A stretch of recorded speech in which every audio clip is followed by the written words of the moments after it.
요한계시록 16장 17절입니다. 일곱째가 그 대접을 공기 가운데 쏟음에 큰 음성이 성전에서 보좌로부터 나서 가로되 되었다 하니 번개와 음성들과 뇌성이 있고 또 큰 지진이 있어 어찌 큰지 사람이 땅에 있어오므로 이같이 큰 지진이 없었더라. 큰 성이 세 갈래로 갈라지고 만구의 성들도 무너지니 큰 성 바빌론이 하나님 앞에 기억하신 바 되어 그의 맹렬한 진내 포도주잔을 받음에 각 섬도 없어지고 산악도 간데 없더라. 또 중수가 한 달란트나 되는 큰 우박이 하늘로부터 사람들에게 내리매 사람들이 그 박제로 인하여 하나님을 회방하니 그 재앙이 심히 크미로라. 일곱째 대접 재앙입니다. 일곱째 대접 재앙은 그것이 얼마나 큰 재앙이냐 하면 그 대접이 공기 가운데 쏟아졌기 때문에 우리가 앞에서 봤던 해에 쏟은 것 또는 무슨 큰 강 유브라데에 쏟은 것, 강과 물 근원에 쏟은 것, 바다 가운데 쏟은 것 이런 것과 달리 피할 수 없는 재앙인 것을 의미하고 있습니다.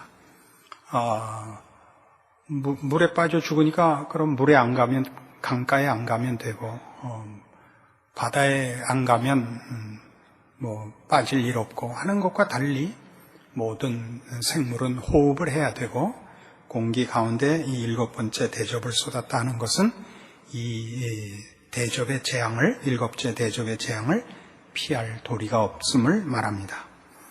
그리고 이 재앙은 번개와 음성들과 뇌성이 있고 또 큰 지진이 있어 어찌 큰지 사람이 땅에 있어오므로 이같이 큰 지진이 없었더라. 여기 18절을 보시면 크다는 말을 계속 사용하고 있는 것을 보실 겁니다. 큰 지진이 있어 어찌 큰지 사람이 땅에 있어오므로 이같이 큰 지진이 없었더라.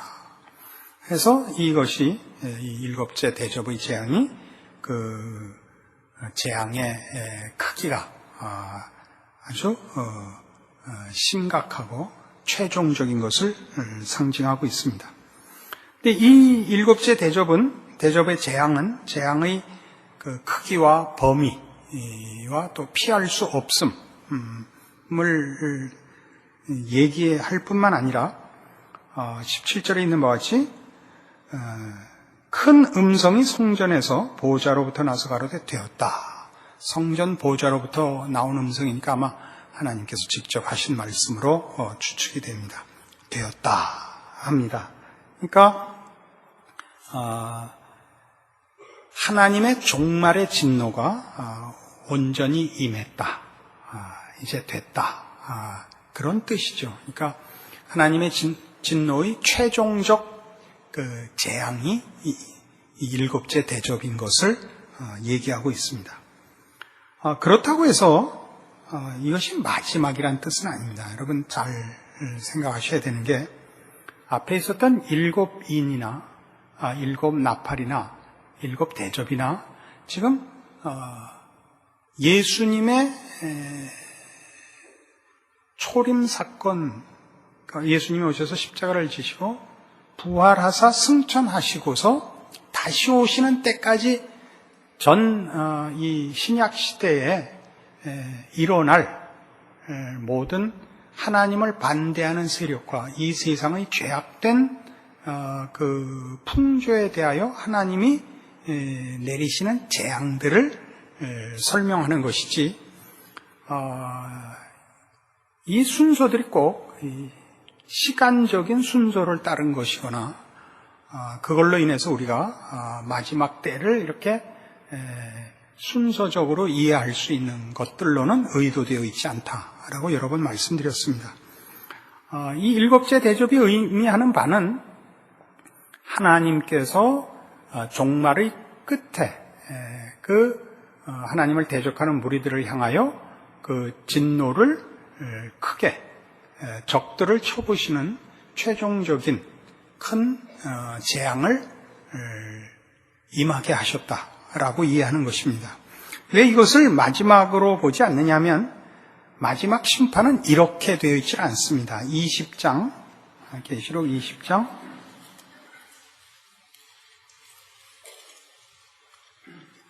11절 보시면 또 내가 크고 흰 보좌와 그 위에 앉으신 자를 보니 땅과 하늘이 그 앞에서 피하여 간데없더라. 또 내가 보니 죽은 자들이 물온대소하고 그 보좌 앞에 섰는데 책들이 펴있고 또 다른 책이 펴졌으니 곧 생명책이라. 죽은 자들이 자기 행위를 따라 책들에 기록된 대로 심판을 받으니 바다가 그 가운데서 죽은 자들을 내어주고 또 사망과 음부도 그 가운데서 죽은 자들을 내어주매 각 사람이 자기의 행위대로 심판을 받고 사망과 음부도 불못에 던지우니 이것은 둘째 사망 곧 불못이라. 누구든지 생명책에 기록되지 못한 자는 불못에 던지우더라. 이게 마지막입니다. 그죠? 마지막 우리 백보좌 심판 때죠. 그러니까 이때는 죽은 자들도 다 구원을 얻은 자거나 아니거나 간에 다 다시 부활하여 심판대 앞에 서는 것입니다. 믿지 않는 자들은 형벌의 심판을 여기서 받을 것이요.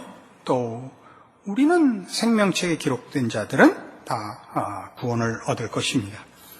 이 마지막 심판과 지금 우리가 보고 있는 일곱 인이나 일곱 나팔이나 일곱 대접은 의미가 다르죠. 이것들은 그 마지막 심판을 향하여 가고 있는 역사와 하나님의 뜻을 우리에게 깨우치고 확인시키는 것으로 등장하고 있지, 그것으로 역사를 끝내거나 그것으로 역사를 뒤집거나 하려는 그런 식의 재앙들은 아닌 것입니다. 우리로 하여금 실제적인 우주와 역사의 주인이 하나님이시라는 것을 확인케 하며 세상이 거짓되다는 것을 확인케 하는, 그래서 여기에 등장하는 모든 재앙들은 하나님께서 그 재앙을 임하게 하시지만 따지고 보면 우리가 하나님을 외면하여 스스로 자초한 재앙들이라는 것을 알게 됩니다. 다시 본문으로 오셔서, 그래서 이 일곱 번째 대접은 말하자면 재앙으로서 가장 크고 최종적인 재앙인데, 그 재앙의 대상이 누구냐면 큰 성입니다. 19절이죠. 큰 성이 세 갈래로 갈라지고 만국의 성들도 무너지니 큰 성 바벨론이 하나님 앞에 기어가신 바 되어 그의 맹렬한 진노의 포도주 잔을 받았다, 이렇게 되어 있습니다. 여기서 큰 성은 바벨론이라 이렇게 되어 있고, 큰 성이 세 갈래로 갈라지고 만국의 성들도 무너진다 해서 큰 성이 대표적입니다마는 만국의 성들이 큰 성과 내용과 성격과 본질에 있어서 동일한 것임을, 동질의 것임을 여기 그리고 있습니다. 이 큰 성은 말하자면 11장, 요한계시록 11장에 이렇게 소개되어 있었습니다. 11장 8절, 저희 시체가 큰 성길에 있으리니 그 성은 영적으로 하면 소돔이라고도 하고 애굽이라고도 하니 곧 저희 주께서 십자가에 못 박히신 곳이니라. 이 큰 성은 그때 우리 11장 할 때 이 성이 무엇을 의미하는가 우리 이해를 했었습니다. 영적으로 하면 소돔이라고도 하고 애굽이라고도 합니다. 이건 이 세상 자체를 함축하죠, 이 큰 성은. 그리고 대표적인 이름으로는 바벨론입니다.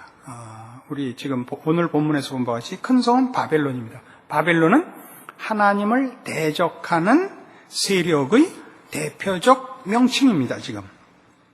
근데 하나님을 대적하는 대표적 성격으로서의 이 큰 성, 바벨론은, 이름으로는 바벨론이고, 그것이 이제 바벨론이 하나님을 대적하는 세력의 힘의 대표적 이름을 갖게 된 것은 이스라엘이 바벨론 포로가 된 탓입니다. 또 바벨탑을 그 어원으로 갖고 있는 탓입니다. 바벨탑을 세울 때 여러분, 그들이 하나님을 대항하여 탑을 세웠던 것과 하나님의 백성을 포로로 한 바벨론이라는 역사적 사실을 그 근거로 하여 바벨론은 하나님을 대적하는 세력의 대표적 명칭이 되었습니다. 그러니까 이것을 여기 지금 11장 8절에서 그것은 영적으로 소돔이고 애굽이다 이겁니다. 소돔이 뭐였습니까? 가장 부패했던 곳, 그죠? 부패한 도시. 애굽은 하나님을 대항하여 하나님의 백성들을 종으로 삼고 자기들의 힘을 의지하여 살며 하나님의 뜻을 거스렸던 나라. 그렇지 않습니까? 이게 말하자면 이 바벨론, 이 큰 성입니다.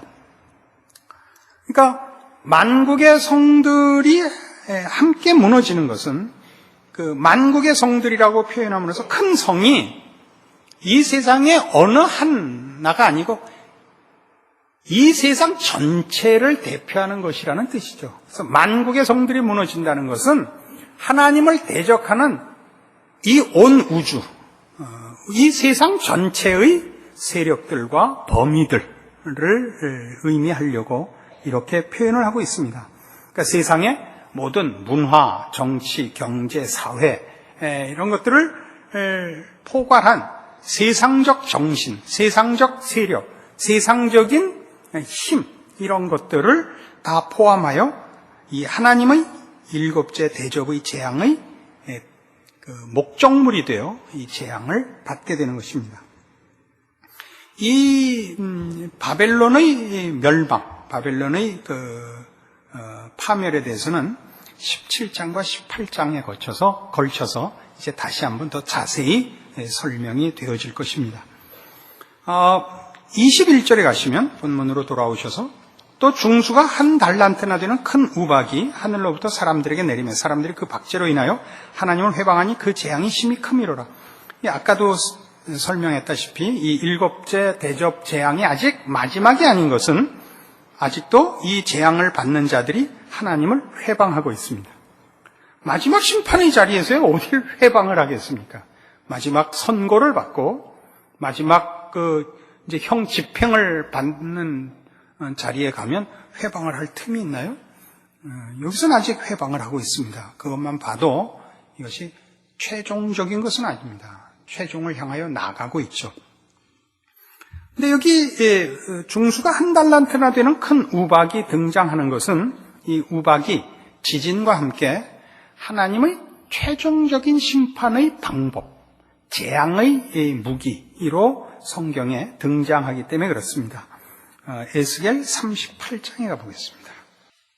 에스겔 38장 19절 1212페이지입니다. 구약성경 1212페이지.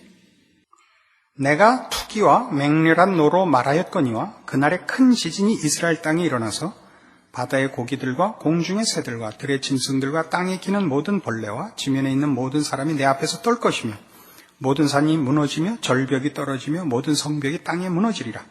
나 주 여호와가 말하노라. 내가 내 모든 산 중에서 그를 칠 칼을 부르리니 각 사람의 칼이 그 형제를 칠 것이며 내가 또 온욕과 피로 그를 국문하여며 쏟아지는 폭우와 큰 우박덩이와 불과 유황으로 그와 그 모든 때와 그 함께한 많은 백성에게 비를 내리듯 하리라. 여기 하나님의 심판의 무기들이 큰 지진, 그렇죠? 그다음에 전쟁, 온욕, 폭우와 큰 우박, 이런 것들이 말하자면 하나님의 진노의 한 방편인 것을 보게 됩니다. 그렇지만 특별히 우박을 거기서 꼭 집어내야 할 필요가 뭐가 있느냐 이렇게 생각이 드신다면 여호수아 10장으로 가보십시다. 구약성경 334페이지 여호수아 10장 1절부터 봅니다.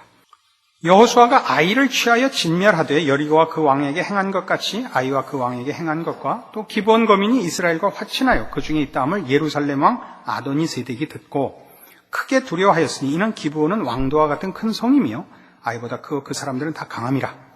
예루살렘 왕 아도니세덱이 헤브론 왕 호함과 야르무드 왕 비람과 라기스 왕 야비야와 에글론 왕 드빌에게 보내어 가로되 내게로 올라와 나를 도우라. 우리가 기브온을 치자. 이는 기브온이 여호수아와 이스라엘 자손으로 더불어 화친하였음이니라 하며 이러므로 아모리 다섯 왕 곧 예루살렘 왕과 헤브론 왕과 야르무드 왕과 라기스 왕과 에글론 왕이 함께 모여 자기들의 모든 군대를 거느리고 올라와서 기브온에 대진하고 싸우니라. 그래서 이제 여호수아를 지도자로 한 이 가나안에 이제 입국한 이스라엘 백성 앞에 이 아모리 다섯 왕이 연합을 하여 대적을 합니다. 6절. 기브온 사람들이 길갈진에 보내 여호수아에게 전언하되 당신의 종들을 돕기를 더디게 마시고 속히 우리에게 올라와서 우리를 구조하소서. 산지에 거하는 아모리 사람의 왕들이 다 모여 우리를 치나이다 하매 여호수아가 모든 군사와 용사로 더불어 길갈에서 올라가니라. 때에 여호와께서 여호수아에게 이르시되 그들을 두려워 말라. 내가 그들을 네 손에 붙였으니 그들의 한 사람도 너를 당할 자 없으리라 하신지라. 여호수아가 길갈에서 밤새도록 올라가서 그들에게 갑자기 이르니 여호와께서 그들을 이스라엘 앞에서 패하게 하심으로 여호수아가 그들을 기브온에서 크게 도륙하고 벳호론에 올라가는 비탈에서 추격하여 아세가와 막게다까지 이르니라. 그들이 이스라엘 앞에서 도망하여 벳호론의 비탈에서 내려갈 때 여호와께서 하늘에서 큰 동이 우박을 아세가에 이르기까지 내리우시매 그들이 죽었으니 이스라엘 자손의 칼에 죽은 자보다 우박에 죽은 자가 더욱 많았더라. 이 사건은 상당히 의미 있거든요. 이스라엘 백성이 약속된 땅으로 들어가는데 그를 대적하는 연합군 아모리 5왕이 모여 그들을 대적했습니다.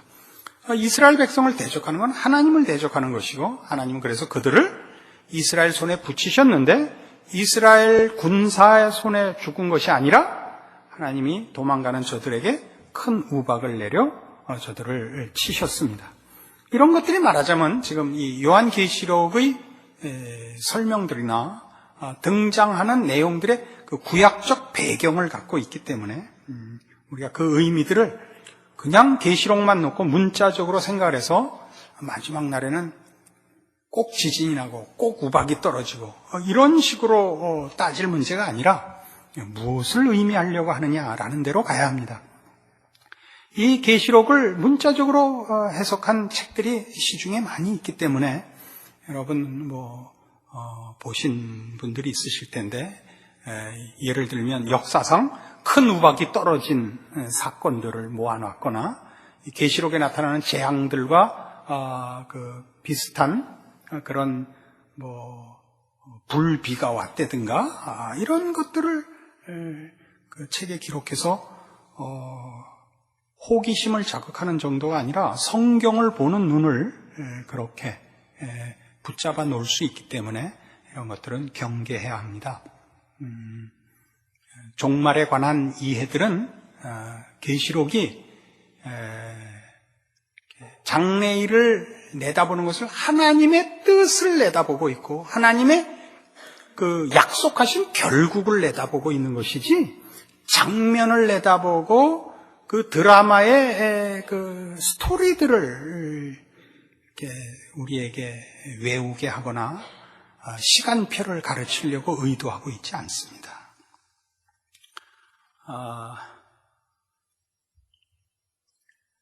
그 전파 견문록이라는 그런 프로가 있습니다. TV에 애들이 나와서 어떤 단어를 또는 어떤 내용을 이제 설명을 하고 이제 맞춰야 되는 거예요. 근데 그게 뭐였냐면 이제 대표적으로 재밌었던 게 아침에는 니은자였다가요 저녁에는 일자가 돼요. 양말입니다. 이해가 가시죠? 아침에는 니은자였다, 저녁에는 일자가 되는. 이렇게 설명을 해요, 애들이. 근데 아주 기가 막힌 설명을 하나 했어요. 아침에 일어나서 창문을 열었더니 눈이 왔어요. 무슨 소리인지 모르겠어요. 뭐에 대한 설명인지 아십니까? 띠용에 대한 설명이었습니다. 감격한 거예요. 아침에 일어나서 눈이 왔어요. 띠용 이렇게 된 거예요. 이게 테이프로 듣는 사람들은 억울하겠어요, 그죠? 그렇게 설명을 해요. 근데 이제 그 설명 중에 무슨 이런 건 다 이렇게 이해가 가는데 도저히 맞출 수 없는 게 있어요. 애들이 그 설명을 한 것을 나중에 답을 우리가 알고 해도 이건 우리가 유추할 수가 없겠다는 게 뭐였냐면 팔을 쭉 펴고 하늘을 봐요. 이 설명이 뭐겠어요? 체조인가? 이렇게 됐잖아요. 이게 뭐예요? 베란다예요, 베란다. 그러니까 생각해 보세요. 이 연상이라는 게 팔을 쭉 체조를 하나? 만세를 부르나? 행복하나? 이렇게 연상해서 어디서 그러는지로 연결은 아무 힌트가 없잖아요. 안 그래요? 계시록 보면 그래요. 그 얘기하려고 해요. 계시록의 설명들은 구약적 배경을 갖고 있고 성경 전체의 흐름 속에서 이해하지 않고 떼어내면 아까 같이 돼요. 어떻게 해요? 아침에 일어나서 창문을 열었어요. 그 창문을 열었더니 눈이 왔어요. 그 열심히 눈 오는 날만 기다리고 있으면 안 되죠. 뭐였는데 설명은 띠용이었다니까요. 그래서 이 계시록을 뜻밖의 다들 호기심 반, 두려움 반, 신비스럽고 이렇게 기이한 책으로 너무 어렵게 생각을 해서 다들 보기를 겁을 내고 이해하는 것도 겁을 내는데, 가장 이해가 안 되는 이유는 성경 전체에 대한, 기독교 신앙 전체에 대한 이해가 부족한 탓입니다. 그러니까 거기 가면 아까 애들이 설명한 것 같이 계시록을 풀어내게 되는 겁니다. 그 실수를 우리가 하지 않아야 됩니다. 시편 46편으로 가십시다. 그래서 이런, 말하자면 이런 지금 오늘 내용을 읽으면, 그 내용을 읽으면서 결국 이 시편 46편이 떠올라야 된단 말이죠. 이거 여러분이 어떻게 떠오르겠어요, 그죠? 그러나 하다못해 목사님은 떠올라야 되지 않냐 이거죠. 시편 46편. 자, 우리 한 절씩 교대로 읽읍시다. 저랑 여러분. 하나님은 우리의 피난처시의 힘이시니 환난 중에 만날 큰 도움이시라. 바닷물이 흉룡하고 뛰놀든지 그것이 넘침으로 산이 요동할지라도 우리는 두려워 아니하리로다.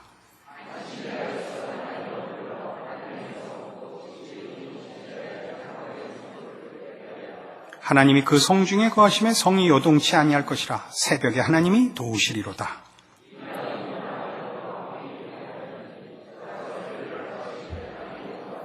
만군의 여호와께서 우리와 함께 하시니 야곱의 하나님은 우리의 피난처시로다.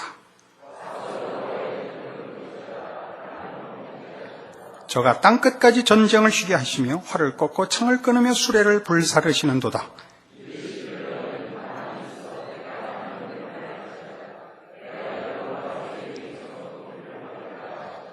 같이 봅시다.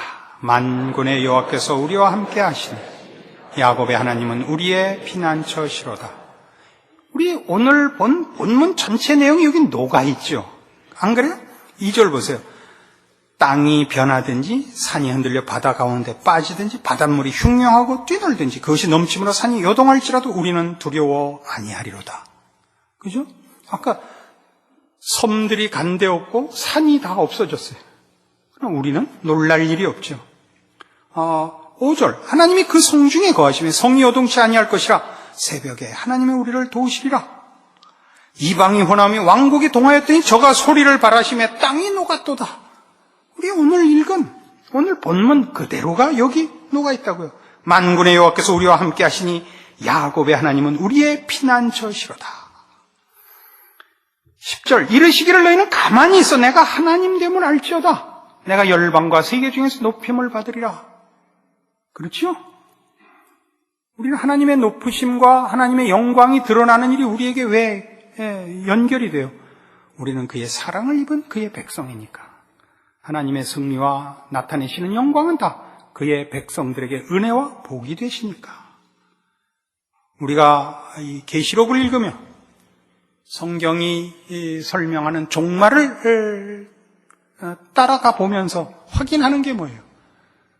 하나님이 우리를 위하여 우리의 대적들과 우리를 괴롭히며 대적하는 악한 세력들을 끊고 멸하시는도다. 하나님은 우리를 복주시기 위하여 지금도 일하시고 결국 승리하실 것이요 우리에게 하나님의 백성된 자랑과 복을 충만히 주실 것이로다. 혓바닥이 요새 꼬여서 말이잖아요.